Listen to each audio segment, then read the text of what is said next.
आपल्या महाराष्ट्राचं आराध्य दैवत असणाऱ्या भगवान पांडुरंगाची वारी अगदी काही दिवसावर येऊन ठेपली आहे. परंतु तुम्हाला माहीत आहे का, या पंढरपूरच्या वारीचा इतिहास नक्की काय आहे? वर्षानुवर्ष पिढ्यानपिढ्या चालत आलेली पंढरीची वारी कधीच चुकू नये, ही वारकऱ्यांची भावना असते. अगदी जीवाचा आटापिटा करून तिथपर्यंत जाण्याची ओढ, तळमळ. कधी एकदा पंढरीला जातो आणि पांडुरंगाचं दर्शन घेतो, ही भावना मानस साथ घालत असते. वारकरी संप्रदायाच्या म्हणजे ओघानेच महाराष्ट्राच्या इतिहासात एक अभूतपूर्व घटना घडली आणि त्यामुळे वारी अर्धवट होण्याचा प्रसंग वारकऱ्यांवर ओढवला. घटना होती इसवी सन 1508 ते 1511च्या दरम्यानची. विजयनगर साम्राज्याच्या राजाने पंढरपूरच्या पांडुरंगाची मूर्ती त्याच्या राज्यात अनागोंदी म्हणजे सध्याचं नाव हम्पी येथे नेली. आषाढी वारीसाठी वारकरी पंढरीत दाखल झाले. परंतु ज्याच्या दर्शनासाठी आपण इथवर आलो आहोत तोच पांडुरंग जागेवर नाही, हे पाहून सारेजण आलाप करू लागले. परंतु राजाच्या शक्तीसमोर कोणाचे काय चालणार?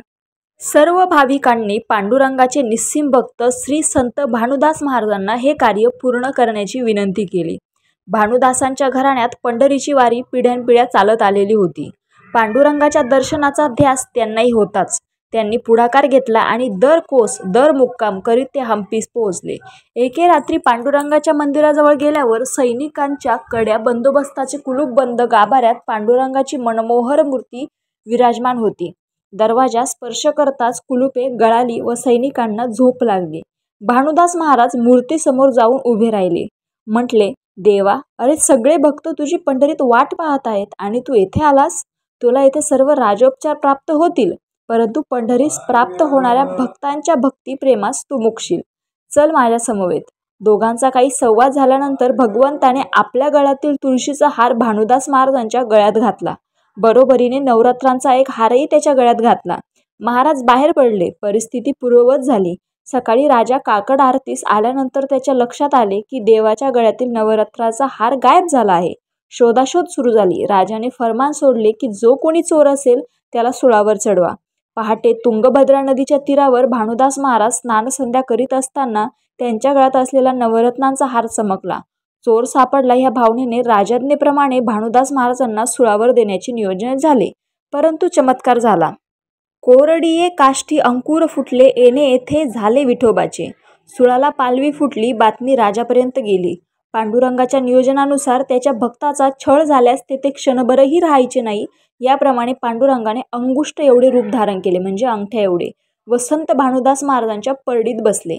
दोघेही पंढरीच्या दिशेने निघाले. पंढरीच्या वेशीजवळ आल्यानंतर वारकऱ्यांना संत भानुदास महाराजांनी पांडुरंगास आणल्याची शुभ वार्ता कळाली. दोघांच्याही स्वागतासाठी रथ सज्ज झाला.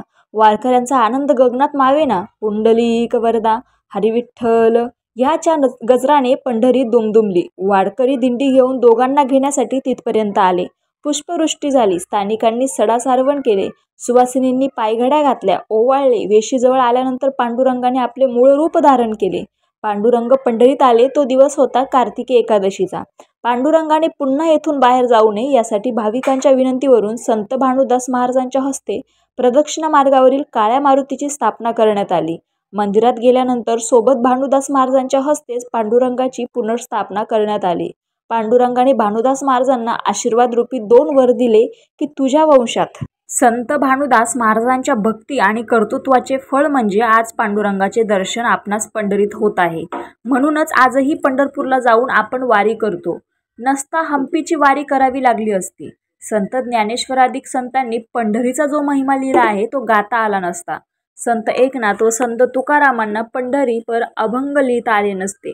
धन्य ते संत भानुदास आणि धन्य त्यांची भक्ती की ज्यांच्यामुळे आपण आज पंढरपुरात पांडुरंगाचे दर्शन घेत आहोत.